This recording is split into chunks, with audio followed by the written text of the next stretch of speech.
Deus, Pai Todo-Poderoso, o Teu nome santo, ó Deus, nós nos colocamos diante da Tua presença. Deus, a Tua palavra que nos convida nesta noite a amar o Senhor, a adorar o Senhor, com a nossa alma, com o nosso coração, e que não existe, ó Deus, além de Ti, nenhum outro Deus, nada, além do Senhor ao qual nós devemos adorar e nos prostrar diante do Senhor. Deus, recebe nesta noite o nosso louvor, a nossa gratidão. O Senhor conhece, ó Pai, cada coração nesta noite, cada um Deus, que hoje individualmente tem o seu culto para apresentar a Ti, Senhor. Então, ó Deus, recebe a nossa gratidão, recebe, ó Pai, o nosso louvor em forma de palavras, em forma, meu Pai, cantada através do coração, da alma e do espírito, da expressão do corpo, ó Deus.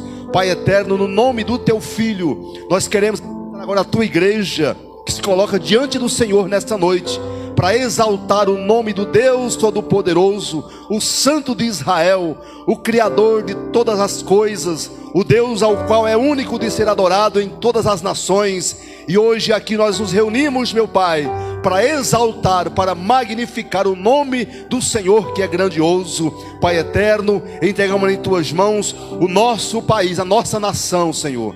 Que domingo que vem estará, ó Deus, entrando em, ó Deus eterno, em votação para escolher alguém para reger esta nação. Senhor, seja lá quem for que assumir o que está, ou que pode, ó Deus, se levantar, está nas Tuas mãos, meu Pai, está nas Tuas mãos, porque o Senhor tem o controle de todas as coisas. E nós oramos neste momento, Deus eterno, e pedimos, meu Deus, que o povo, ó Deus, abra os olhos e o coração, Senhor.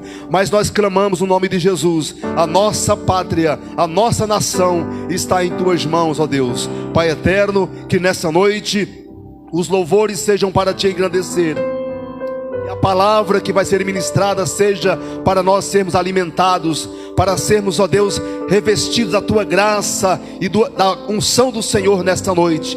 Pai eterno, em nome do Teu Filho nós oramos e pedimos que a graça do Senhor, que o Espírito Santo do Senhor venha envolver este ambiente, ó Deus. Envolva este ambiente, em cada espaço aqui, ó Deus, que a Tua presença possa preencher.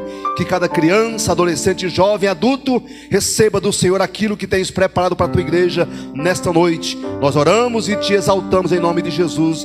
E a igreja dá uma salva de palmas para esse Deus que é poderoso. Aleluia. Segunda carta de Paulo aos Coríntios. Vamos para o capítulo de número 12. E vamos ler do 1 ao 10. Diz-nos assim a palavra do Senhor: em verdade que não convém gloriar-me, mas passarei as visões e revelações do Senhor.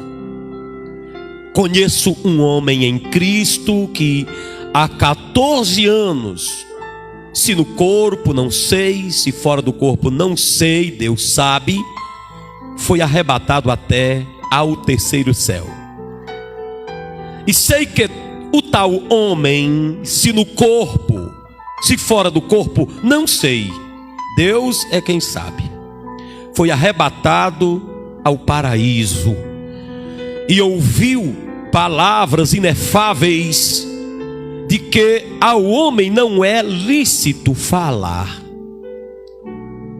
De um assim me gloriarei eu, mas de mim mesmo não me gloriarei, senão nas minhas fraquezas. Porque se quiser gloriar-me, não serei nécio, porque direi a verdade.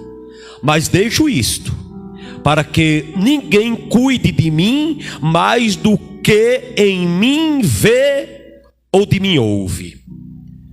E para que não me exaltasse pelas excelências ou grandezas das revelações, foi-me colocado ou me dado um espinho na carne, a saber, um mensageiro de Satanás para me esbofetear, a fim de não me exaltar, acerca do qual 3 vezes orei ao Senhor para que se desviasse de mim. E Ele me disse: a minha graça te basta, porque o meu poder se aperfeiçoa na fraqueza. de boa vontade, pois me gloriarei nas minhas fraquezas, para que em mim habite o poder de Cristo. Pelo que sinto prazer nas fraquezas, nas injúrias, nas necessidades, nas perseguições e nas angústias, por amor de Cristo, porque quando estou fraco, então sou forte. Aleluia, glória a Deus, aleluia. Quero trazer nesta noite uma palavra, uma mensagem cujo tema é visões e revelações. Visões e revelações. Áquisa, quando pequena, eu já contei, quero só pautar. Doente, muito doente, o corpo cheio de feridas. Os médicos disseram, pelo menos um, que não tinham mais o que fazer, e que aquelas feridas que estavam no corpo de Áquisa apenas era o primeiro estágio. Ainda tinham mais dois, porque aquele caso eram 3 estágios. No primeiro estágio, Áquisa já não tinha mais sossego na vida. Na cabeça, muitas feridas pequeninhas. Erlânia já tinha trabalho para pentear o cabelinho dela.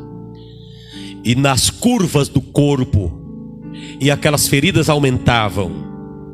Mas o médico disse que era apenas o primeiro estágio e não tinha remédio. Pronto. Eu estava em minha casa com a Erilânia, naquela angústia. Quando eu me deitei para tentar dormir, e Erilânia e eu, para ver se Áquisa dormia, infringindo ali a lei da higiene, coçávamos o corpo de Áquisa para ver se aliviava. Nós sabíamos que aquele alívio era um pseudo-alívio, porque nossas unhas têm micróbios. Mas era a única maneira para ela se calar um pouquinho. Naquela noite terrível, eu ouvi uma voz bradando naquele quarto. Aquela voz, eu vou, quem sabe, viver 120 anos, mais ou menos, não sei, nunca esquecerei. Aquela voz dizia: levanta-te. E eu levantei-me. Pegue água. Eu peguei água. Tire o gelo da água. Eu mornei a água. Ponha sal na água. Eu assim o fiz. E quando fiz, eu não estava entendendo nada ainda daquela visão, aquela voz, aquela revelação. A voz veio ao meu coração e disse: agora pega tua filha e banha com essa água. E eu banhei Áquisa, Erlânia e eu. No outro dia, aquelas feridas estavam murchas. Com 3 dias não tinha mais nenhuma ferida. E Áquisa nunca mais sentiu. Aquela foi uma das maiores revelações que eu já vi na minha vida. Uma das maiores visões nítidas que eu vi. Uma irmã aqui da igreja, serva do Senhor, depois de padecer muitas lutas na vida, criando uma filha sozinha, numa luta horrível que a vida lhe aguardou, lhes reservou, morando em Brejo Santo, trabalhando, numa sensação de derrota. Eu estava em casa, 10:30 da noite aproximadamente.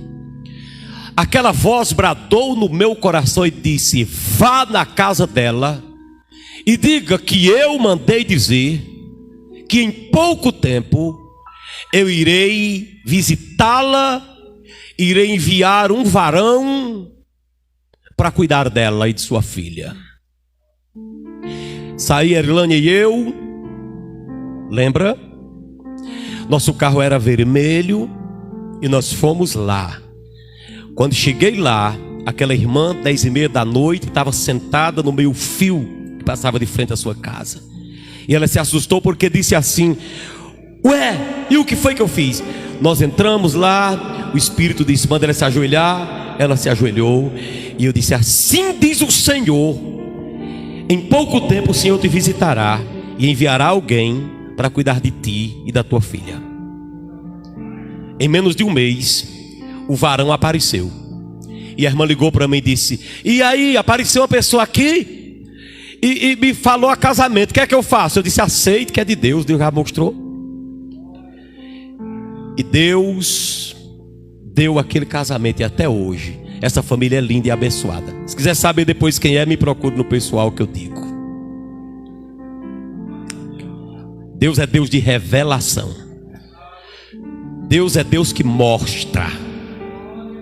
O apóstolo Paulo era um homem de revelações, homem das visões e revelações espirituais. E estes 10 versículos falam disso. E este texto está dividido em 3 seções. Primeiro, no versículo 1, ele apresenta algumas considerações preliminares sobre visões e revelações.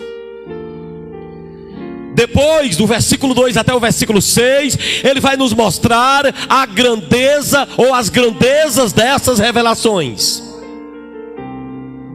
E quando ele vai terminando o texto, ele vai mostrar sobre o preço que se paga de ter revelações.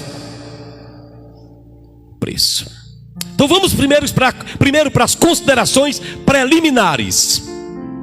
O versículo 1 fala dessas considerações preliminares, e são 4. O versículo 1 diz: em verdade que não convém gloriar-me, mas passarei as visões e revelações do Senhor. A primeira consideração que devemos mostrar, que Paulo mostra, é que as visões e revelações são fatos, não são invenções humanas. Pois ele disse: eu passarei as visões e revelações do Senhor. Se você nunca teve uma visão assim, então pare e reflita. Quem sabe não é porque você não leva isso muito a sério. Eu poderia passar aqui, meu Deus do céu, no mínimo umas 2 horas contando só coisas assim que vem acontecendo comigo ao longo desses 35 anos de crente. Revelações são fatos, não são invenções. Paulo, quando trata de revelações, ele nem tenta argumentar a favor, ele já trata como um fato. Passarei as visões e revelações. Revelações, essas coisas estão à disposição da igreja hoje. Aleluia. Mas a segunda consideração preliminar que Paulo nos mostra é quando ele diz: em verdade vos digo, eu passarei as visões do Senhor. É que as visões do Senhor, a segunda coisa, as revelações do Senhor não devem ser escondidas, elas devem ser ditas. Passarei as visões do Senhor. Não esconda, só aquilo que Deus pedir para você esconder, então você guarda para você. Quando Deus disser cala, aí você tem a visão, é só sua. Agora, quando for Deus não disser isso, então divulgue, ainda que os irmãos de José fiquem com raiva de você. Quem entendeu, diga amém. Paulo disse: eu vos passarei as visões. Então não esconda, fale. Na hora que tiver uma oportunidade, conte, para as pessoas saberem que esse negócio de igreja não é uma coisa da terra, é uma coisa de cima. E que você não aceitou apenas uma organização religiosa, mas um organizador. Aleluia. A terceira coisa, quando ele diz: então passarei as visões e revelações do Senhor. A terceira consideração é que visões e revelações são de origem celestial. Elas não são de origem daqui. Não adianta procurar formular pensar, imaginar. A imaginação é uma criatividade da mente. Todo mundo tem dessa faculdade psicológica, mas visões, revelações não são imaginações. Repita comigo: visão e revelação não são imaginações. Não confunda imaginar algo com ter uma revelação de Deus. Tem muitas pessoas dizendo que tiveram uma visão, tiveram uma revelação, mas não tiveram nada. Eles confundem a revelação com uma imaginação. Imaginaram coisas e confundiram. Queridos, quando é revelação, você treme na base. Eu duvido você ter uma revelação da parte de Deus para seu coração, no mínimo, não acelerar, ou você não sentir um arrepio dos pés à cabeça. Se for uma imaginação, você fica natural. Mas se for coisa de cima, meu filho, se for de origem divina, sua carne é fraca para suportar. Na hora que ela bater em você, uma reação seu corpo tem. Quem pode glorificar a Deus? Mas a quarta coisa que ele mostra, quando diz aqui: em verdade vos digo que não convém gloriar-me, é que visões e revelações não são para promoção pessoal. Quem passa a revelação, quem tem a revelação é apenas um. Quem merece a glória é quem revela, e não a quem foi revelado. Então Paulo disse: eu tive as revelações, mas não me convém gloriar-me. Se você é vaso de honra, se Deus lhe usa e lhe mostra coisas, a glória nunca será sua. A glória é você. Muito bem. Glória a Deus. Bendito seja o nome santo do Senhor.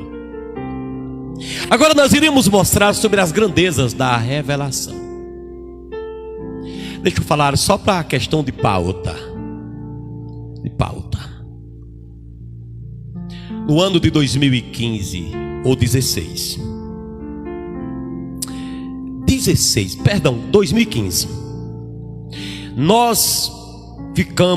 nós estávamos sem transporte. Erilânia e eu e Áquisa dissemos: vamos fazer 31 dias de oração no livro de Provérbios para Deus dar um carro a nós. E a gente começou a orar ao Senhor e dissemos: no final Deus vai nos dar pelo menos coragem para a gente comprar fiado e ficar pagando. Pelo menos coragem Ele vai dar, uma coisa Ele vai fazer. E oramos 31 dias. Quando faltavam um dia ou dois, à noite eu tive uma visão celestial. Uma pessoa, na hora das ofertas, chegava aqui para ofertar nesse gasofilácio. Mas quando ia colocar o valor correspondente à oferta no gasofilácio, não cabia. Eu vi ele tentando colocar e não cabia. E essa pessoa dali olhava para mim e fazia assim: ué, bispo, não cabe. E eu corria para ver se fazia alguma coisa para o valor caber. E ele olhava para mim e dizia: não. Aí pegava o envelope, aliás, aquela oferta, e jogava aqui nos meus pés. Eu estava mais ou menos aqui. Então espalhavam-se nos meus pés cédulas de 100 e de 50. E eram muitas que davam trabalho para juntá-las. Eu me despertei no outro dia pela manhã, reuni minha família e disse: aguarde que vem grande coisa. E eu contei. Eu vi assim. Erilânia tratava da irmã Terezinha ainda no Juazeiro do Norte. A minha sogra, a mãe dela. Erilânia foi para Juazeiro tratar da mãe. Olha para cá, não perde nada, não perde uma palavra.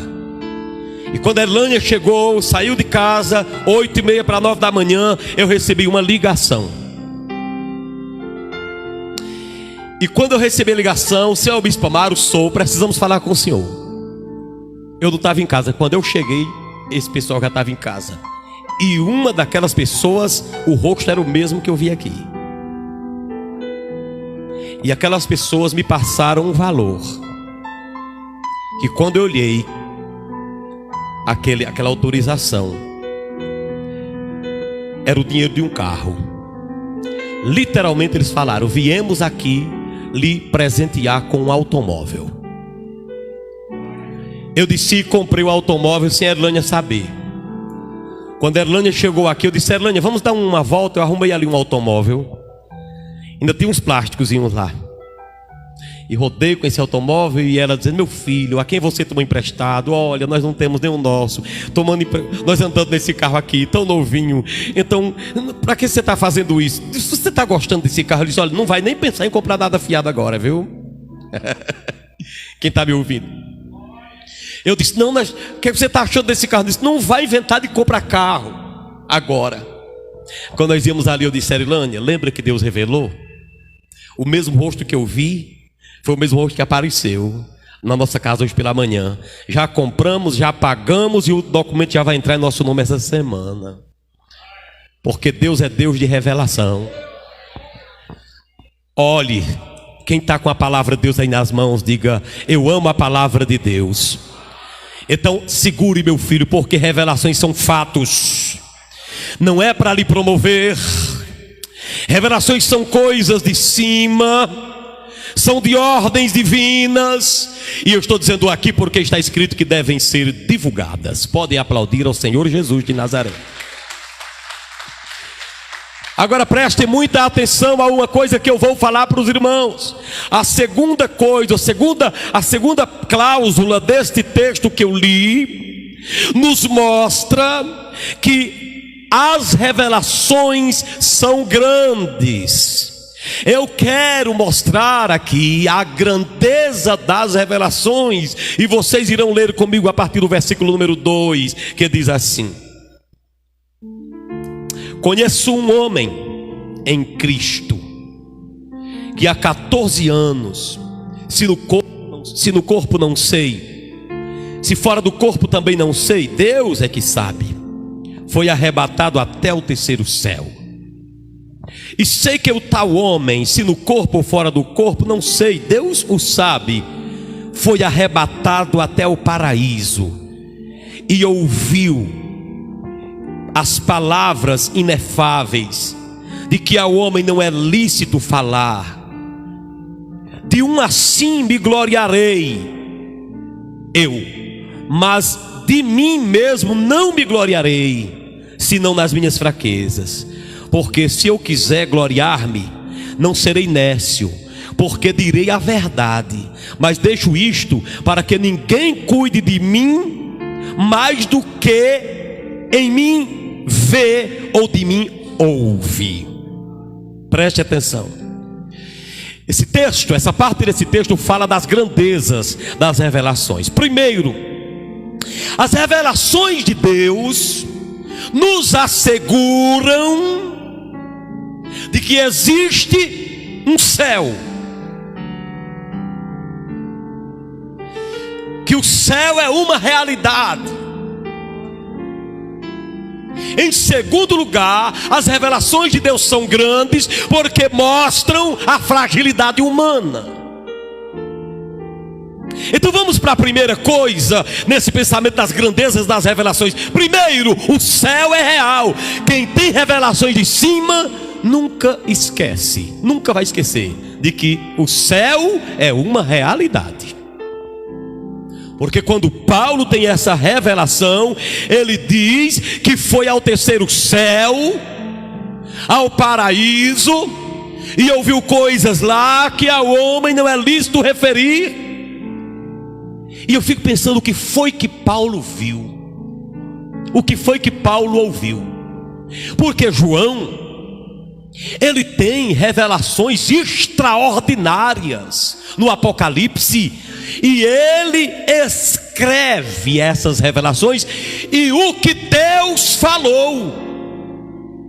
Mas Paulo parece ter visto coisas maiores e mais profundas, porque ele disse o seguinte: eu não vou falar o que ouvi, eu só quero dizer que ouvi, mas não vou dizer o que ouvi. O que foi que Paulo ouviu, meu Deus?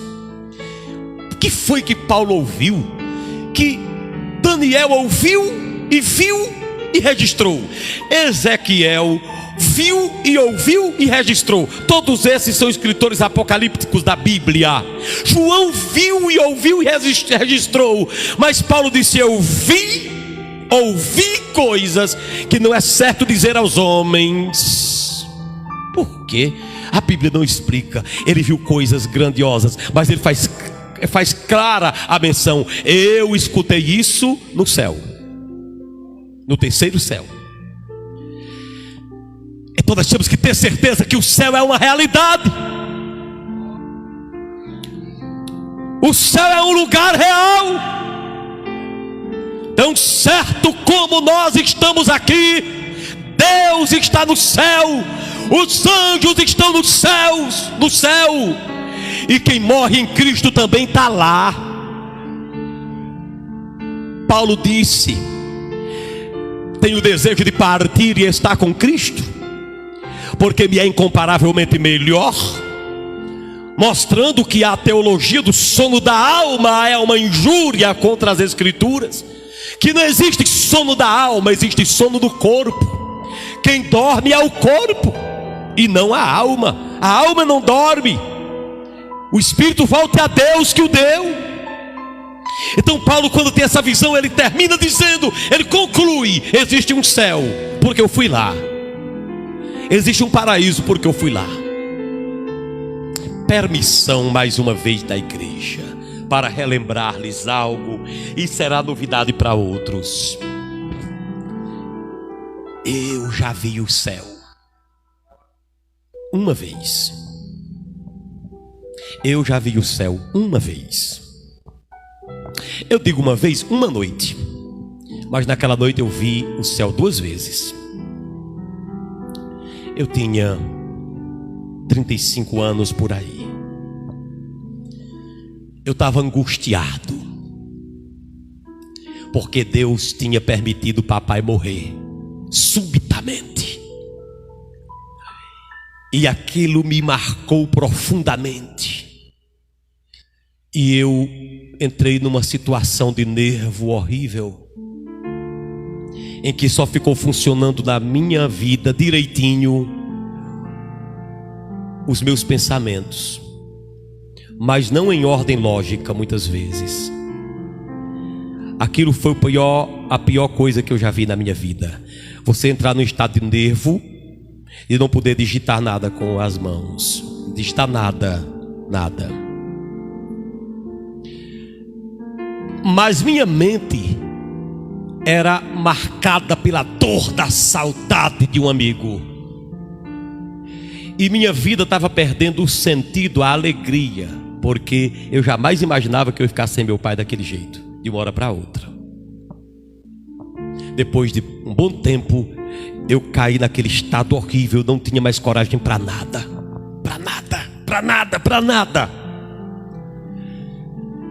Fiquei hospedado na casa do irmão meu, o Jorge, lá num quarto que não tem como eu entrar naquele quarto para eu não lembrar aquele sofrimento ali. Mas uma noite, já vinha com as 4 ou 5 que eu não dormia. Uma noite eu dormi uma madormazinha que nem dizia minha sogra.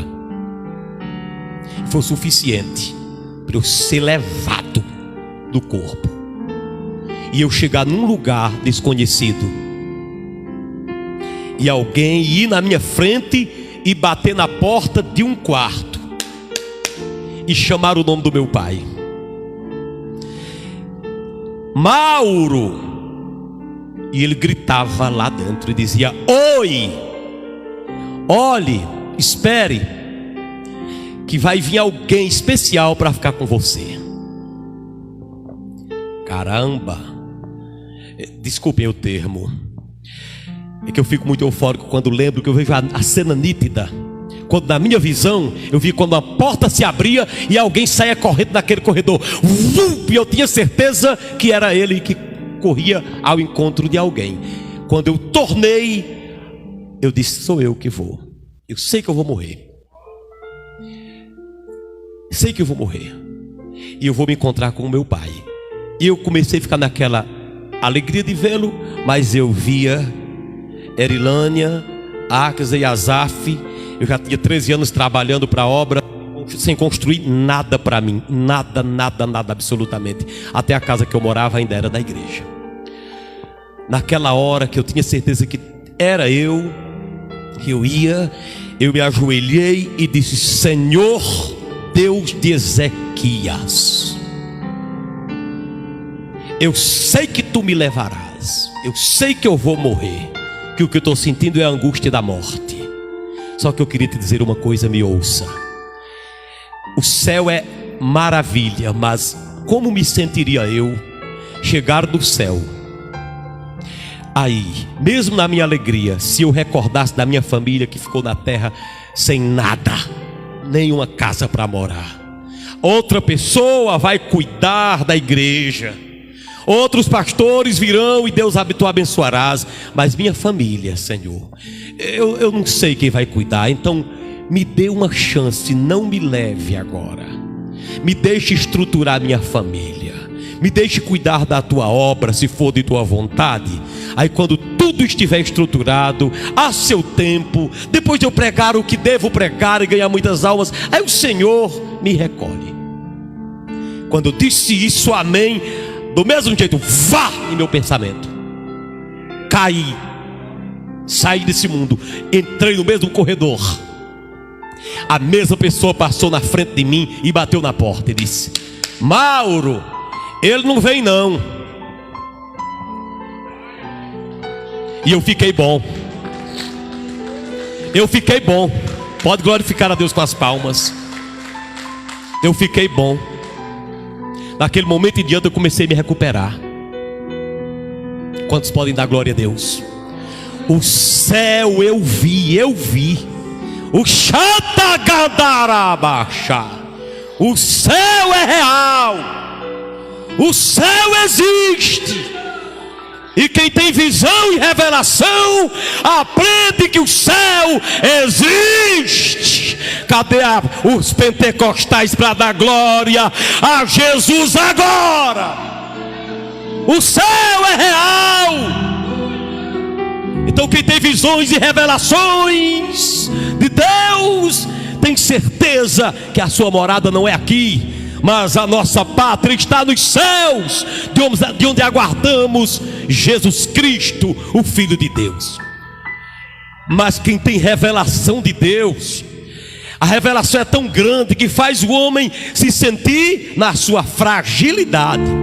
Porque Paulo escreve aí que não devia se gloriar nessas visões, não devia se gloriar nessas revelações, mas ele disse: eu vou me gloriar nas minhas fraquezas.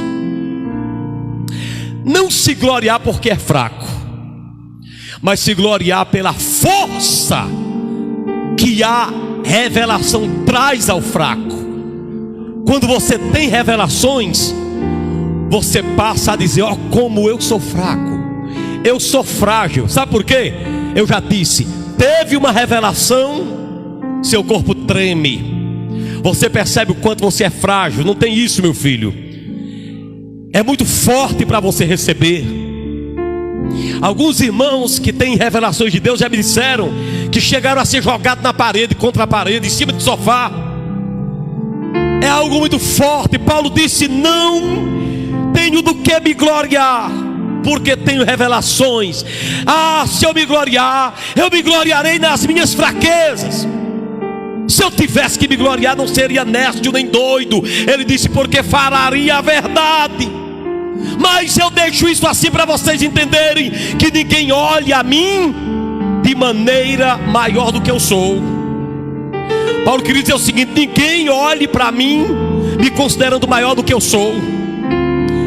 Apesar dessas revelações, Paulo disse: olha, ninguém olhe para mim pensando que eu sou um super pastor, um super obreiro, um super apóstolo. Não, eu sou fraco do jeito de vocês. Enquanto mais perto de Deus a gente chega, mais fraco você percebe que é. Enquanto mais perto de Deus você chega, mais você percebe quão frágil você é. Por isso que Paulo, uma vez ele disse assim: eu sou apóstolo, não sou nem digno de ser chamado de apóstolo. E se eu sou alguma coisa é pela graça de Deus que está em mim. Não fico pensando que gente orgulhosa está perto de Deus, não. Enquanto mais distante fica, mais orgulhoso fica. Porque enquanto mais a pessoa se distancia de Deus, mais ele enxerga a si. Mas se ele se aproxima de Deus, ele passa a lhe ver muito pequeno. Oh, por isso que Paulo diz na outra parte: miserável homem que sou, eu sou pequeno demais, qualquer coisa que... eu não sou nem digno de ser chamado apóstolo. Veja que se você estiver perto de Deus, você vai ser que nem Isaías, que passa um capítulo todo dizendo: ai de fulano, ai da nação seclano, ai de fulano de tal, ai da terra tal. Mas quando ele tem uma aproximação de Deus, ele diz assim: ai de mim. Quem está me ouvindo? Quem tem revelação de Deus, meu filho, se tem contato com Deus, a primeira coisa que eu faço é olhar para mim. Não consigo ver muita gente, não. Oh, glorificado seja Deus, ai de mim. Quem está me ouvindo o que eu estou dizendo? Então Paulo está dizendo: olha, se eu tivesse me gloriar, eu falaria o que vi, falaria a verdade. Eu não seria doido também se eu falasse não, se eu me gloriasse não. Mas eu não vou me gloriar em mim mesmo. Eu quero que vocês me vejam quão fraco sou. Ninguém fale de mim o que verdade, mais do que eu sou. Eu não quero ser maior do que sou na mente de ninguém. Eu sou fraco. Quem tem revelações de Deus sabe que o céu existe. E quando você sabe que o céu existe, meu filho, você diz: mas rapaz, eu sou frágil mesmo, sou pequeno. Não tem para quê eu querer ser maior, eu ser melhor. Certa vez numa igreja muito próxima daqui, o pastor desafiou o povo a cada um confessar a sua fraqueza. Eu não achei uma boa ideia, não. Eu não achei uma boa ideia. Mas o pastor fez. E um dizia: minha fraqueza é dinheiro, eu não posso ver dinheiro. Não precisa. Eu acho que foi, tudo bem, mas faz muito tempo. Ele fez, eu não sei porquê. Outro dizia: minha fraqueza é o sexo oposto. Eu não sei para que isso. A pessoa declarar um negócio desse, o Satanás escuta, vai usar contra ele, né? Outro diz: minha fraqueza é alguém que me insulta. Se me insultar, dá vontade de eu bater. Aí quando todo mundo falou, todo mundo disse: e a do senhor, pastor? Ele se levantou e disse: minha fraqueza é que sou um homem muito orgulhoso. Eu faço bacharel em teologia, e na minha turma do seminário, para mim, ninguém se assemelha a mim. Eu quero que vocês orem por mim para eu sair desse negócio, porque quando eu começo a falar diante daqueles alunos... Ô Edivânio, tu tá lembrado dessa causa? Tu tá lembrado disso? O cara disse com todas as letras: minha fraqueza é essa, eu me acho o melhor. Ainda bem que ele pediu oração, porque a prepotência e o orgulho foi o que derrubou Lúcifer, não foi? E aquele cantorzão do Brasil gospel, que o cara canta demais. Os meninos cantam aqui a música dele. Meu Deus, não é dele, né? É de Jesus, Jesus é quem dá, né? Que coisa linda quando vocês cantam. Aquele cara estava abafando no Brasil, meu filho. Viu? Na hora que ele subiu no palco, que disse assim: eu sou melhor do que todos os cantores gospel do Brasil juntos num canto só. Nunca mais que ele se levantou. Glória a Deus, que Deus não divide a sua glória. Ele tem pelejado, tem chamado irmã, as cantoras famosas, para dar uma palavra por eles. As irmãs perdoaram, os grupos perdoaram, mas ele não se levanta. Deus sabe por quê. Quando eu digo não se levanta, eu não estou dizendo que não vai se levantar, eu estou dizendo não tem se levantado. E o cara canta demais. Pensa num cara. Prepotência derruba, meu filho. O orgulho é uma desgraça. Deus resiste ao soberbo, mas a sua graça Ele dá para quem é humilde. Por isso que Paulo disse: eu sou fraco, Eu me considero o menor. Por isso que Tiago escreveu: Deus resiste ao soberbo, mas dá graça ao humilde. Por que Deus resiste ao soberbo? Olha para cá. Deus resiste ao soberbo, sabe por quê? Porque todo soberbo parece com o diabo. O diabo caiu do céu, porque diz a Bíblia que ele elevou o coração e disse: subirei às mais altas nuvens, ultrapassarei as estrelas, serei semelhante ao Altíssimo. Quando a Bíblia diz que o coração dele se elevou, aí Deus gritou e disse: contudo serás abatido até o inferno. Porque Deus detesta e resiste ao soberbo. Agora Paulo diz, Tiago escreveu: ele concede sua graça aos humildes. Por quê? Todas as vezes que Deus olha um humilde, ele se lembra de seu filho que disse: aprendei de mim, porque sou manso e humilde de coração. Aplauda a palavra.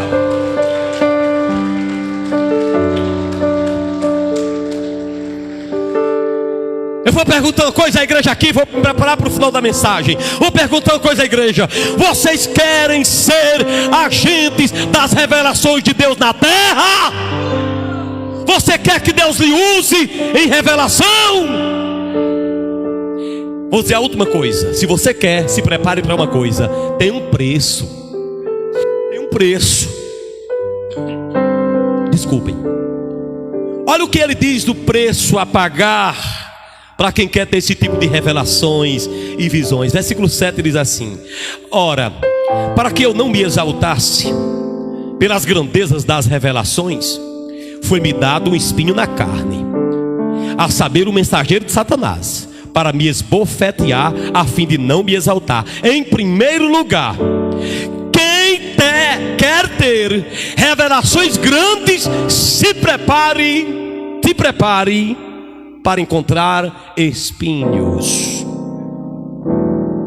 Para que eu não me exalte nas grandezas das minhas revelações, foi-me colocado espinho na carne, um mensageiro de Satanás, para me esbofetear. Tem um preço. Todo mundo que é usado em revelação, uma hora é esbofeteado por um espinho na carne, que é mensageiro do diabo. Olha só, Deus permite isso. Você está disposto a uma hora ser esbofeteado pelo diabo? Desculpem. Quem é usado em revelação tem horas que Deus permite. E não me pergunte muita coisa sobre isso, só eu quero mostrar que isso é uma verdade. Uma pessoa que é muito usada em revelações e visões, se prepare para espinhos. Paulo está dizendo: olha, esse espinho na carne é o mensageiro do diabo, e ele veio para me esbofetear, ele me espanca. Paulo não deixa claro o que seja isso aqui. Lá na frente ele vai dizer que os Gálatas eram tão bons para ele, que poderiam tirar seus olhos e dar-lhes. Pode-se entender que aquele espinho na carne era um problema na vista? Pode ser. Mas ele usa a expressão mensageiro do diabo. E mensageiro no contexto de Paulo era pregador e obreiro, irmão de igreja. Então, pelo jeito, Paulo estava sendo perseguido por um falso apóstolo, um falso obreiro, que ele chama de mensageiro, pregador, ensinador. Só que ele diz que é mensageiro de Deus. Lá atrás ele fala do falso apóstolo, do falso obreiro, mensageiro do diabo, espinho na carne. Então, se você quer ser usado por Deus em profecia, em revelação, se prepare, porque possivelmente você vai, pelo menos por algum tempo, precisar enfrentar bofetes do diabo. Mensageiro do diabo, espinho na carne. Não sei de que maneira vai se manifestar na sua vida. Qual é o espinho na carne que está se manifestando na sua vida? Mas eu digo uma coisa para você: é o preço a pagar. Por isso, quando você for dizer a Deus, me use em revelações, me use em visões, me mostre o profundo e o escondido, então você pense duas vezes se você está disposto a Deus em algum momento permitir o espinho na carne em você para lhe esbofetear. Respira comigo e diga: Senhor, eis-me aqui. Senhor, usa-me e me dá forças para prosseguir. Em segundo lugar, o segundo preço que você precisa pagar, olha o que diz o verso 8: acerca disso, 3 vezes já orei ao Senhor para que se desviasse de mim. Verso 9: e o Senhor disse: a minha graça te basta. Respondo: não. Você quer ser usado em profecia? Quer ser usado em revelações? Quer ser usado em visões? Então preste atenção, prepare-se para um outro preço. O segundo preço vai ter horas que você vai orar e Deus vai dizer: não lhe respondo. É o preço. Quem é usado em revelações, se prepare para muitas vezes pessoas ao redor pedirem 1000 coisas e receberem pelo menos 999, e você pedir 1000 e parece que você perdeu 1100. Quer ser usado em revelação? Ele disse: 3 vezes eu orei ao Senhor: tira esse espírito maligno do meu caminho, Senhor, tira esse espinho na carne. Aí o Senhor disse: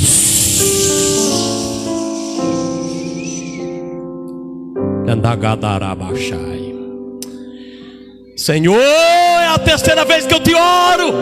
Tira esse capeta para longe de mim, Senhor. Tire esse problema de mim. Tira esse espinho da carne. O Senhor: cala, Paulo. É o preço da revelação, Paulo. É o preço de você ser vaso, Paulo. Vai ter horas que você vai orar e Deus vai dizer: eu não lhe respondo. Pode orar 1 vez, 2 vezes, 3 vezes. É preço. É preço, é a moenda de Deus. Respira comigo e diga: é o preço. Mais uma vez: é o preço. Pergunto a você: será se você está disposto a receber essa revelação? Sendo que vai ter horas que você vai clamar e Deus vai ouvir, não vai ouvir. Está disposto a isso? Mas o terceiro preço a pagar está no versículo 10, que diz: pelo que sinto prazer nas fraquezas, nas injúrias, nas necessidades e nas perseguições e nas angústias por amor de Cristo. Preste atenção aqui. Se você quer ser usado em revelação e em visões, preste atenção que Paulo disse no versículo 10. Ele disse que o homem que nem ele, que tem revelações, que tem visões, ele diz aqui: eu passo fraquezas, eu passo injúrias, eu tenho necessidades, eu tenho perseguições e tenho angústias. Meu Deus, como é diferente do que muitos ensinam. Como é diferente do que muita gente ensina, meu Deus do céu. Em cima dos altares, evangelista. Francisco, evangelista não é diferente do que muitos ensinam. Não é diferente do que muitos pensam, que para ser usado por Deus, vaso de honra é sempre flores, é sempre presentes, é sempre o carro novo, é sempre a conta bancária alta. Não, não, não, não, não. Deus pode fazer isso, mas antes tem um preço. Paulo está dizendo: o homem usado em revelação e visões, se prepare. Ele passa necessidades, ele passa perseguições, ele passa injúrias, ele é difamado, ele é caluniado, ele passa fraqueza. É o preço. Levante a mão e diga: é o preço. Regandarabachá, Surianda cantarabachá. É o preço. Por que Deus permite isso, meu irmão? Meu querido, uma coisa é evidente aqui: Deus não quer que o vaso seja honrado mais do que deve ser honrado. Deus não quer que o vaso seja elevado mais do que deve. Deus quer que o nome de Cristo seja glorificado. Qualquer vaso só é vaso por causa do que está dentro do vaso. Então, se você quiser ser vaso, se prepare para as circunstâncias da vida. Paulo disse: eu tenho fraquezas, tem hora que eu sinto meu corpo desmoronando. Paulo disse: eu passo injúrias, tem pessoas que me difamam. Paulo disse: eu passo necessidades, tem horas que eu preciso de algo e sou privado. Todo mundo pensa que eu estou rico com dinheiro no banco, mas eu estou passando privações. Eu também passo perseguições, porque prego a palavra, porque sou de Deus. Esse é o preço. E isso, Paulo está dizendo, me causam angústias. Minha alma chora, minha alma lamenta, e eu não consigo resolver isso. É o preço a ser pago. Então o vaso tem que entender que tem que levar fogo. Vaso tem que entender que tem que ser amassado. E quando ele vai ser usado, ele tem que ser amassado. E Deus amassa com fraqueza, Deus amassa permitindo perseguição, Deus amassa permitindo necessidades, Deus amassa permitindo provações. Sabe para quê? Para que o vaso fique santo, para que o vaso fique purificado, e depois ele se levanta da terra. Só aplauda quem é pentecostal.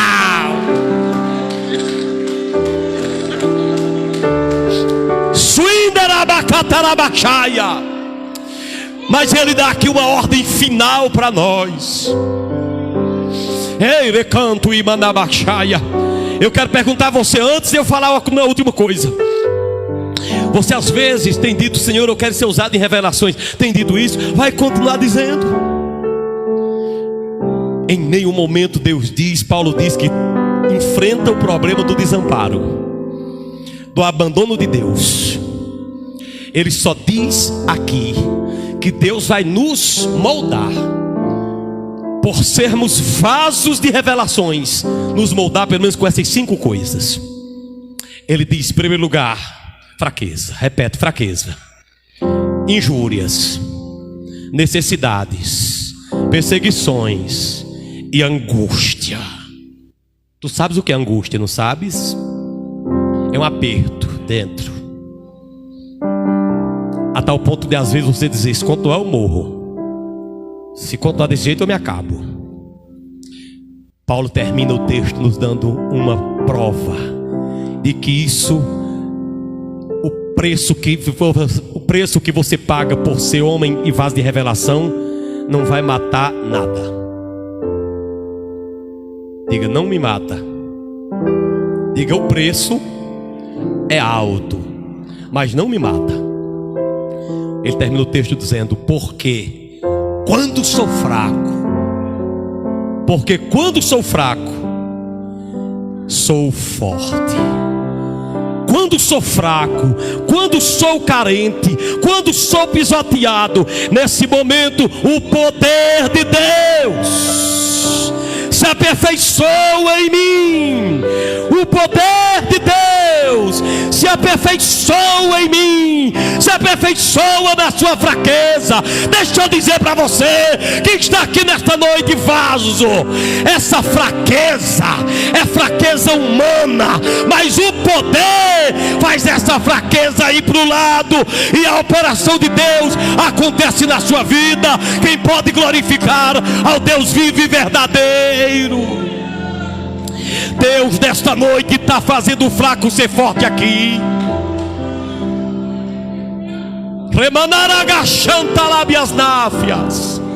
Quando você ficar de pé agora, diga: quando sou fraco é que sou forte. Vai lá, se levanta e diga: o poder de Deus se aperfeiçoa na fraqueza. O escritor bíblico também diz: diga o fraco, eu sou forte. Aleluia. Olha para alguém que está perto de você e diga para ele: diga o fraco, eu sou forte. Então vou gritar aqui nessa noite: diga o fraco. Aí você vai gritar: sou forte. Diga o fraco. Diga o fraco. Você é forte por Cristo. Pague o preço, que você vai ver que coisa linda é pagar o preço para ser um vaso de revelações e visões. Eu creio que a partir de hoje vão ter pessoas em nosso meio que vai dizer: eu vou pensar direito se eu vou pedir esse negócio a Deus mesmo, porque o negócio aí não é brincadeira não. O cara tem uma revelação, Deus usar e ele permitiu uma machucadeira dessa, mas outros vão dizer: eu parto para cima, eu parto para cima. Isso aqui é um ministério, meu filho. Isso é um ministério.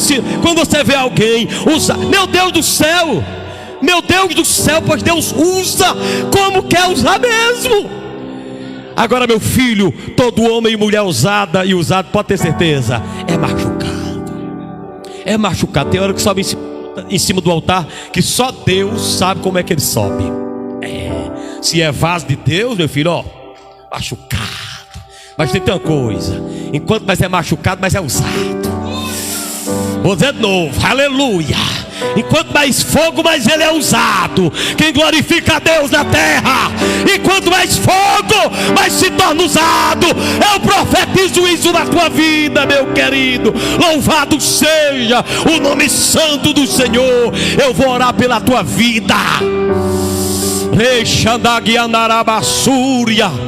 Deus está na tua vida. Deus está na tua vida. Você quer ser vaso? Quer ser vaso? Quer ser vaso? Quer ser vaso? Vai glorificando a Deus. Quer ser vaso? Quer ser vaso? Pois não fique só com aquela palavra que disse: Deus não fará nada sem antes revelar o seu segredo aos profetas. Isso é uma verdade, mas tem um negócio por trás. Tem os bastidores por trás, tem as pisadas por trás, tem os espinhos no calcanhar, tem as perseguições. Mas Deus diz: estou contigo, eu te faço um vaso forte, eu te coloco resistência, e você chega.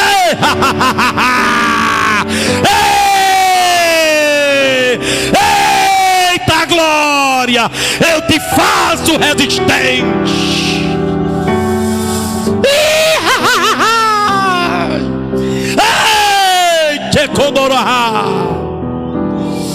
Diga o fraco, diga o fraco. Oremos. Santo Deus, eis-nos aqui. Os vasos estão aqui. Os homens e mulheres do Senhor estão aqui para carregar essa palavra no coração. Muitos aqui vão dizer: eu quero ser vaso, eu pago qualquer preço, mas eu vou atrás dessas revelações hoje. Não importa o preço que eu tenha a pagar, não.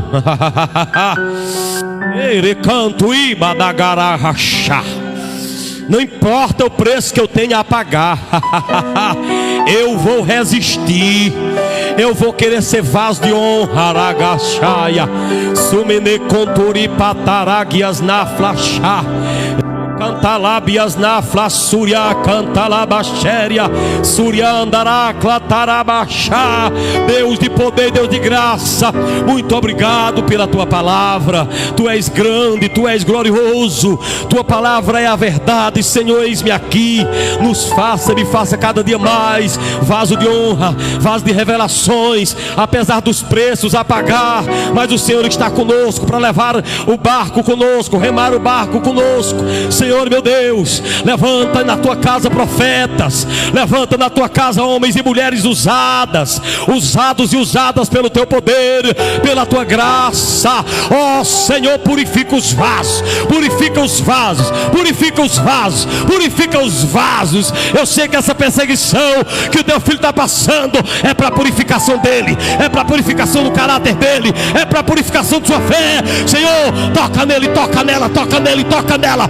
Ei, recata lá, baixar. Eu estou vendo, eu estou vendo, eu estou vendo, eu estou vendo a tua grandeza.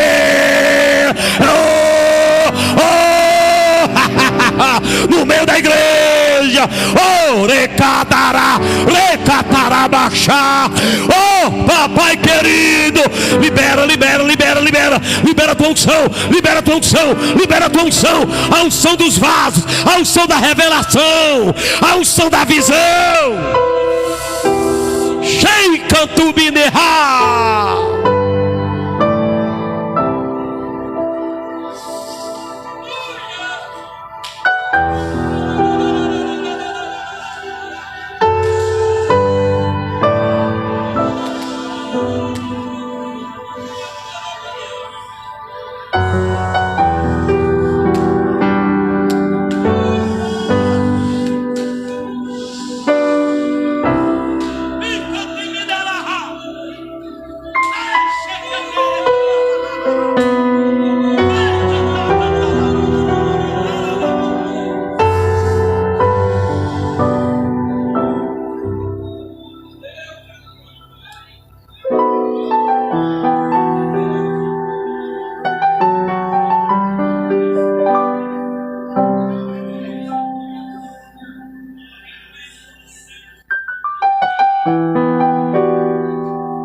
Managassarabias na fiassache contoriabas.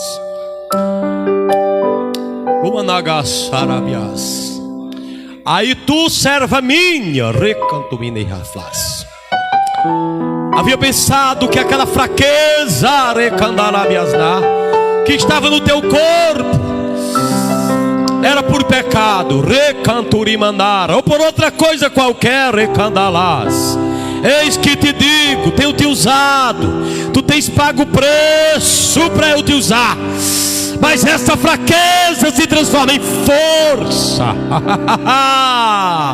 Tu que tens sentido fraqueza no corpo e na alma, eis que tu, servo meu, sabes hoje o motivo.